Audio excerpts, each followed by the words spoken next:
मुल्क की जेलों में बंद किए जाएंगे जिन्होंने हमसे और आपसे हमारे जीने का सपना छीना। वो तमाम गद्दार जो हमको देशभक्ति का सर्टिफिकेट देते हैं, उन तमाम लोगों को हिसाब देना पड़ेगा। और इस देश के हुक्मरानों को सबसे ज्यादा डर लगता है पढ़ने वाले लोगों से, लिखने वाले लोगों से, सोचने वाले लोगों से, बात करने वाले लोगों से। और इसीलिए इस देश के पढ़ने वाले लोगों को, इस देश के लिखने वाले लोगों को, इस देश के सोचने वाले लोगों को जेलों में डालने की तैयारी है।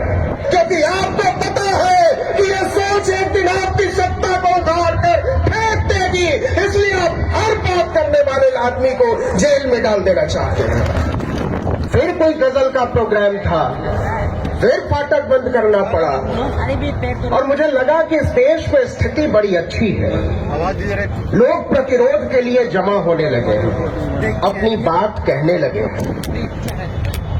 लेकिन जब मैं बाहर देखता हूं, लोगों से मिलता हूं, बातें करता हूं, तो समझ में ये आता है कि जो लोग प्रतिरोध के नाम पर इकट्ठे होते नजर आते हैं, दरअसल वो प्रतिरोध के लिए जमा नहीं होते, प्रतिरोध का नाटक करने के लिए जमा होते हैं। और इसलिए हमारे और आपके तरह के लोगों को जोरदार आवाज में कहना पड़ता है, चीखना पड़ता है, चिल्लाना पड़ता है कि जो चीजें इस देश के लिए जरूरी है, जो किताब इस मुल्क के लिए जरूरी है, जो लोग इस देश के लिए जरूरी है, अगर उन्हीं को नहीं बचाओगे तो ये मेले ठेले वीरान हो जाएंगे आपके। इसलिए हमको एक तमाशबीनों के देश में तब्दील होने से बचना चाहिए। हम सोचने समझने वाले लोग हैं, हम बात करने वाले लोग हैं, हम किताबें लिखने वाले लोग हैं, हम किताबें पढ़ने वाले लोग हैं। और इस देश के हुक्मरानों को सबसे ज्यादा डर लगता है पढ़ने वाले लोगों से, लिखने वाले लोगों से, सोचने वाले लोगों से, बात करने वाले लोगों से।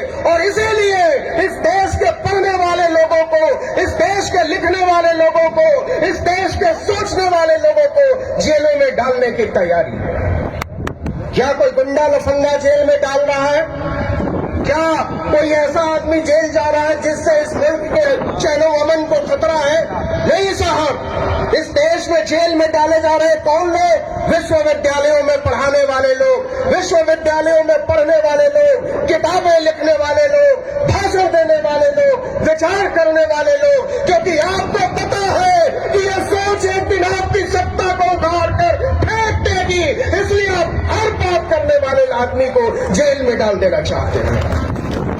लेकिन अगर आप सोचते हैं या आप हमारी तरह के लोगों को, इधर बैठे लोगों की तरह के लोगों को, आपकी तरह के लोगों को जेलों में डाल देंगे, जेलों को भर देंगे, तो बातचीत करने वाले लोग खत्म हो जाएंगे, किताबें पढ़ने, लिखने, बोलने, भाषण देने वाले लोग खत्म हो जाएंगे। ये होने वाला नहीं है, ये होने वाला नहीं है। आप उम्र तय कीजिए अपनी सत्ता की, आप उम्र तय करिए अपनी नाफरमानियों की, और आप सोचिए कि आने वाले दिनों में इस देश के छात्र, इस देश के नौजवान, इस देश के शिक्षक, इस देश के किसान, इस देश के अल्पसंख्यक, इस देश का पसमानदा, इस देश की औरतें, इस देश के दबे कुचले लोग जब एक साथ खड़े होंगे तो आपकी हालत क्या होगी? आप टेलीविजन चैनलों की बात करते हैं, मैं हमेशा ये बात करता हूं, और ये बात मुझे लगता है कि मैं तब तक करता रहूंगा जब तक कि स्थितियां बेहतर नहीं होती। ये कैमरे किसके कैमरे हैं? ये लोग कौन लोग हैं? इनको यहां क्यों आना पड़ा है? ये लोग क्यों खड़े हैं? ये यहां से जाकर क्या करने वाले हैं? ये इसलिए आए हैं क्योंकि इस देश के मीडिया घराने हमारी और आपकी बात कहने को राजी नहीं है। इस देश के टेलीविजन चैनल, इस देश के अखबार हमारी बातचीत करने को राजी नहीं है। तो इस देश के टेलीविजन चैनल हमारी बातचीत करने को राजी क्यों नहीं है? इस देश के अखबार यहां बैठे लोगों की बातें रखने को राजी क्यों नहीं है? इस पर बात तो करनी पड़ेगी, बात करनी पड़ेगी। चेहरा छुपाने से काम नहीं चलेगा, चेहरा बचाने से भी काम नहीं चलेगा। आप गौर कीजिए, पिछले 15-20 सालों में इस मुल्क में जो टेलीविजन चैनल खुले, वो कौन से टेलीविजन चैनल खुले? सबसे क्रांतिकारी टेलीविजन पंडित प्रणय रॉय ने खोला।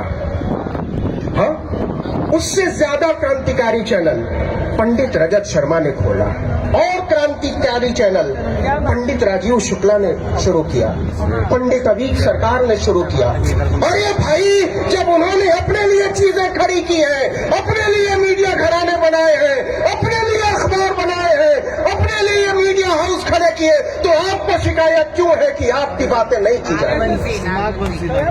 आप क्यों शिकायत करते हो? ये वही बात हो गई कि पड़ोसी के घर में खाना पका और आप शिकायत करने पहुंच गए, आप हमको खाना क्यों नहीं खिला रहे हो? खुशबू तो बड़ी अच्छी आती है। ये होशियारी, ये मक्कारी चलने वाली नहीं है। आज आप संविधान बचाने की बात कर रहे हो, जहां तक ये आवाज पहुंचनी चाहिए थी वहां तक ये आवाज पहुंच रही है क्या? क्या वजह है कि यहाँ लोग नहीं आए? क्या वजह है कि हमारी बातें उतने लोगों तक नहीं पहुंचती जितने लोगों तक वाकई पहुंचनी चाहिए? मैं ये मानने को राजी नहीं हूँ कि इस देश में संविधान के तरफदार कम है। मैं ये मानने को राजी नहीं हूँ कि इस देश में लोकतंत्र के तरफदार कम है। मैं ये मानने को राजी नहीं हूँ कि इस देश में चैनो अमन के तरफदार कम है, भाईचारे एकजुटता के तरफदार कम है। चूके हुई है, और चूके हमारे लोगों से हुई है, और वो चूके इसलिए हुई है कि आप अपनी राजनीति में जब आगे बढ़े तो आप भूल गए कि आप करने क्या चले थे। आप भूलते चले गए कि जो चीजें लड़ाई को आगे बढ़ाने के लिए जरूरी थी वो आपने बेच दिया।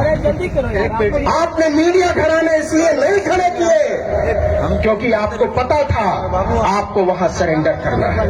आपने होशियारी के साथ इस देश में अखबार नहीं खड़े किए, आपने होशियारी के साथ संस्थान नहीं खड़े, आपने होशियारी के साथ इस देश में अपने पत्रकार नहीं बनाए, और बनाए तो उनको चिन्हित।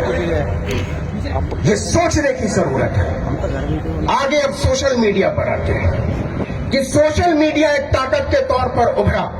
आज आप कहते हैं नेशनल दस्तक, आज आप कहते हो आर्टिकल 19, लक्ष्मण यादव यहां बैठे हुए, रतन लाल सामने बैठे हुए। अरे भाई, हम 5 लाख 10 लाख 20 लाख लोगों के लिए मारामारी करते हैं, आप बहुजन राजनीति की बात कर रहे हैं, वैचारिकी की बात कर रहे हैं। अगर वाकई इस देश में संविधान बचाने के लिए लोग बहुत जागरूक हो चुके हैं, अगर लोकतंत्र बचाने के लिए लोग जागरूक हो चुके हैं, तो सबसे बड़ा बहुजन प्लेटफॉर्म 50 लाख सब्सक्राइबर्स का क्यों है, जबकि इस देश में बहुजनों की आबादी 100 करोड़ है। और इस देश के सबसे बड़े मीडिया घरानों के लिए जो अनिवार्यता इस देश के बहुजनों के खिलाफ है, जो इस देश के किसानों के खिलाफ है, जो इस देश के नौजवानों के खिलाफ है, उन्हें करोड़ों करोड़ों लोग सब्सक्राइब करके दें। और मैं गारंटी देता हूं कि हमारे और आपके बीच के लोग उसको सब्सक्राइब करके देखते हैं। क्यों देखते हैं? इसलिए देखते हैं कि आपके माइंड को पढ़ने का, आपके दिमाग को गढ़ने का और आपकी पूरी वैचारिकी को बनाने का जो अभियान चलाया जाता है, और वो अभियान जहां से चलाया जाता है, वो लोग वही लोग हैं जो हमको और आपको खत्म कर देना चाहते हैं। ये लड़ाई छोटी नहीं है।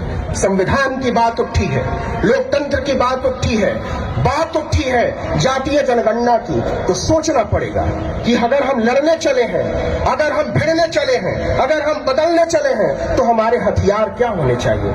आप बताइए साहब, इस देश में 1995 में एक प्राइवेट यूनिवर्सिटी थी, सिक्किम मणिपाल यूनिवर्सिटी, एक प्राइवेट यूनिवर्सिटी थी। आज इस देश में लगभग 450 प्राइवेट यूनिवर्सिटी। आप सोचो कि 27 साल में 450% का इजाफा है। ये लोग कौन चलाते हैं? वहां कौन लोग पढ़ते हैं? वहां क्यों पढ़ते हैं? कहां से आते हैं वो लोग? इस पर भी बात करने की जरूरत है। यहाँ के सरकारी यूनिवर्सिटीज को कमजोर किया जा रहा है, पब्लिक फंडेड कॉलेजेस को कमजोर किया जा रहा है, सेल्फ स्पॉन्सर्ड सीट बढ़ाने का दबाव डाला जा रहा है। लक्ष्मण बैठे हुए हैं तो आएंगे और बताएंगे कि न्यू एजुकेशन पॉलिसी के नाम पर क्या तमाशा चलाया जा रहा है। फीसें बढ़ाई जा रही हैं। इलाहाबाद यूनिवर्सिटी में छात्रों की पीठ तोड़ डाली गई क्योंकि आपने अचानक से 400% फीस बढ़ा दी थी। ये फीस इसलिए बढ़ाई जा रही है, इस देश के यूनिवर्सिटीज को प्राइवेट इसलिए बनाया जा रहा है, इस देश के शिक्षा व्यवस्था को इसलिए बेचा जा रहा है कि हमारी आपकी तरह के गरीब, इस देश का दलित, इस देश का पिछड़ा, पसमानदा, इस देश का आदिवासी अगर पढ़ लिख लेगा तो आपसे सवाल करना शुरू कर देगा। और आप सवालों से बचना चाहते हैं, इसलिए इस देश के विश्वविद्यालयों पर सस्ती पढ़ाई पर, पढ़ाई के अधिकार पर ताला लगा देना चाहते हैं। अगर हम और आप वाकई इस देश के संविधान को बचाने के लिए गंभीर हैं, इस देश के लोकतंत्र को बचाने के लिए जरूर गंभीर हैं, कौमी एकजहती को बचाने के लिए गंभीर हैं, तो इस देश के सारे प्राइवेट यूनिवर्सिटीज के फाटक तोड़ दिए जाने चाहिए, उनको खोल दिया जाना चाहिए। दलितों के लिए, आदिवासियों के लिए, पिछड़ों के लिए, पसमानदा के लिए, औरतों के लिए, और नहीं तो इस देश की सरकार को गारंटी देनी होगी कि एमके यूनिवर्सिटी में कोई बच्चा पढ़ना चाहेगा, अशोका यूनिवर्सिटी में कोई बच्चा पढ़ना चाहेगा, अगर कोई पढ़ना चाहेगा लवली प्रोफेशनल यूनिवर्सिटी गलगोटिया में, तो उसकी फीस सरकार भरेगी, तो उसकी फीस सरकार भरेगी। हमारी तरह के लोग आपकी तरफ से यह ऐलान कर रहे हैं कि साहब हमारी औकात नहीं है अशोका यूनिवर्सिटी में पढ़ने की, साहब हमारी औकात नहीं है एमके यूनिवर्सिटी में पढ़ने की, हमारी औकात नहीं है इस देश के आला तरीन प्राइवेट यूनिवर्सिटी में पढ़ने की। लेकिन अगर आप वाकई बराबरी की लड़ाई पर हो, अगर इस देश को चलाने वाले वाकई ये गारंटी देते हैं और ये कहते हैं डंके की चोट पर कि वो सामाजिक न्याय के पक्ष में है, तो शिक्षा के अन्याय के साथ ये सामाजिक न्याय का ढोंग नहीं चल सकता। लेकिन क्या हमारे नेता, क्या हमारे चुने हुए नुमाइंदे ये कहने को तैयार हैं कि इस देश के विश्वविद्यालयों में, इस देश के प्राइवेट विश्वविद्यालयों में, इस देश के दलितों, पिछड़ों, आदिवासियों, पसमानदा के एडमिशन की, नौकरी की गारंटी देनी होगी? नहीं है तैयार। क्या आप जानते हैं कि इस देश के आईआईटी में, एम्स में, आईआईएम में कोई पीएचडी नहीं करने देता आदिवासियों को, दलितों को, पिछड़ों को? क्यों पीएचडी नहीं करने देता? इसलिए नहीं करने देते कि वहां पढ़ाने वाले लोग नहीं है इस तबके के। और आप कहते हो कि हमको ईडब्ल्यूएस करना है, हम आर्थिक आरक्षण की बात करेंगे। इस देश की सबसे ऊंची अदालत में बैठने वाला एक जज खुलेआम कहता है कि जातीय आरक्षण को खत्म करने का समय आ गया है, और हम और आप खामोशी से सुनते हैं। जाकर दिल्ली के ध्यानचंद स्टेडियम में गाने सुनते हैं, मस्त नाचते हैं, सेल्फियां खींचते हैं, और आकर सोचते हैं कि कॉमरेड क्रांति हो रही है।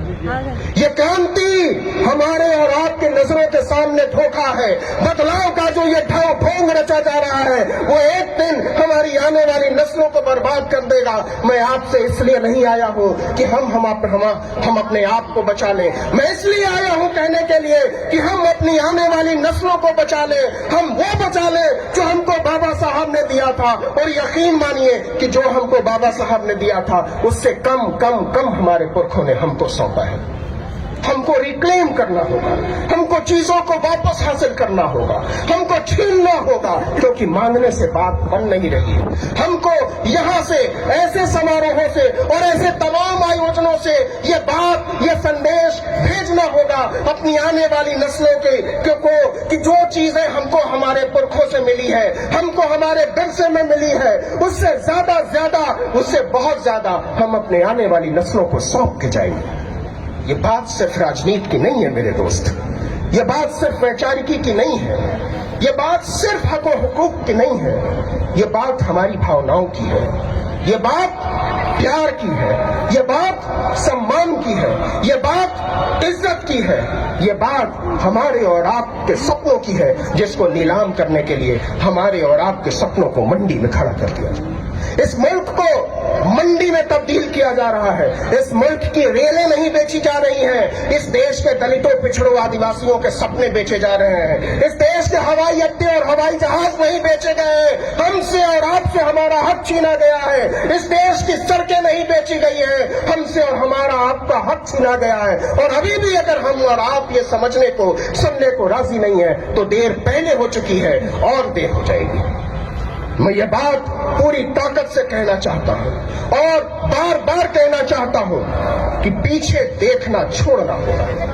उन लोगों ने जो गलतियां की हैं, हमको उससे आगे बढ़ना होगा। ये बात डंके की चोट पर कहनी होगी कि त्रिशूल और बाबा साहब की लड़ाई एक साथ नहीं चल सकती। ये भ्रम है कि त्रिशूल लहराकर और पीछे मान्यवर की तस्वीर लगाकर, बाबा साहब की तस्वीर लगाकर आप भ्रम पैदा करना चाहते हैं कि हम किसी सामाजिक न्याय की लड़ाई लड़ रहे हैं। तो ऐसे लोगों से होशियार रहना रे मेरे भाई, वो लोग तुमको ठग रहे हैं। ठगों से, जालसाज लोगों से, जाली लोगों से, फरेबियों से सावधान रहना, नहीं तो वो लोग आपको बीच बाजार में खड़ा करके नीलाम कर देंगे। इस देश को मंडी केवल उन लोगों ने नहीं बनाया है जो लोग हम पर राज करना चाहते थे, जो लोग हमारी चेतना के लुटेरे थे। इस देश को मंडी उन लोगों ने भी बनाया है जिन लोगों ने हमारे साथ खड़े होकर हमारे सपनों को आगे ले जाने की गारंटी दी थी। और इसलिए ये बात बार बार कहने की जरूरत है, हर मंच पर कहने की जरूरत है, चीख चीख कर कहने की जरूरत है कि हम आप में से हर एक का चेहरा पहचानते हैं। हम पहचानते हैं आपके जूतों का तल्ला जिससे आपने हमारे सपनों को रौंदा है, और अब हम और इसके लिए तैयार नहीं हैं। बात लंबी हो गई है, बहुत सारे लोग बोलने वाले हैं, इसलिए मैं खत्म कर रहा हूं अपनी बात को केवल इतना कह के कि आने वाले दिनों में ये लड़ाई और बड़ी होगी। आने वाले दिनों में हमको और आपको ज्यादा ऊंची आवाज में बात करने की जरूरत पड़ेगी। आने वाले दिनों में हमको और आपको सड़कों पर निकलने की जरूरत पड़ेगी। आने वाले दिनों में हमको और आपको जेल जाने की जरूरत पड़ेगी, लाठियां खाने की जरूरत पड़ेगी, और जरूरत पड़ी तो मरने की जरूरत पड़ेगी। क्या आप इसके लिए तैयार हैं? और अगर आप इसके लिए तैयार हैं तो यकीन मानिए कि इस देश से संविधान का राज कभी खत्म नहीं होगा। यकीन मानिए इस देश से लोकतंत्र कभी खत्म नहीं होगा। यकीन मानिए वो तमाम लोग इसी मुल्क की जेलों में बंद किए जाएंगे जिन्होंने हमसे और आपसे हमारे जीने का सपना छीना है, जिन्होंने हमसे और आपके सपनों को नीलाम किया है, जिन्होंने इस मुल्क के संविधान से गद्दारी की है, जिन्होंने आदमी के ईमान से गद्दारी की है। ऐसे तमाम गद्दार इस मुल्क के जेलों में बंद होंगे। वो तमाम गद्दार जो हमको देशभक्ति का सर्टिफिकेट देते हैं, उन तमाम लोगों को हिसाब देना पड़ेगा। मैं बधाई देना चाहता हूं आगे खड़े इन तमाम लोगों को जो खिलाफ परिस्थितियों में काम कर रहे हैं। आपको शायद अंदाजा नहीं है ये काम कितना मुश्किल है। आपको शायद अंदाजा नहीं है कि एक वीडियो के पीछे कितनी जद्दोजहद होती है, कितना डर लगता है, कितने सारे खौफ से गुजरना पड़ता है, पूरी रात सोचना पड़ता है कि इस पर हमको बात करनी चाहिए या नहीं चाहिए। इसीलिए मैं आपसे हाथ जोड़कर अपील करता हूं कि एक वीडियो जब आपकी नजरों के सामने से गुजरे तो आप उसको केवल वीडियो मत समझिए। आप समझिए कि उसमें किसी का लहू है, उसमें किसी का पसीना है, उसमें किसी की सोच है, उसमें किसी का ईमान है, इसमें हमारा और आपका गुमान है।